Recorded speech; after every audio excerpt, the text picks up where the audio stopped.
சாரல் விழும் நேரம் வானவில்லை போலே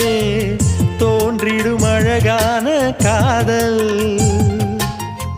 ஓசையின்றி வந்து உள்ளுக்குள்ளே வாழும் இளமையின் சங்கீதம் காதல் ரயிலின் ஓசை இங்கே சுகநாத ஸ்வரங்களாக இதயம் இரண்டும் இணைந்து ஓடுமா அழகு பாதம் பார்த்து அவன் சுப்பிரபாதம் பாட சினுங்கும் கொலுசு சுருதி சேர்க்குமா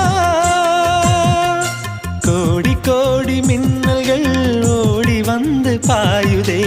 ஏன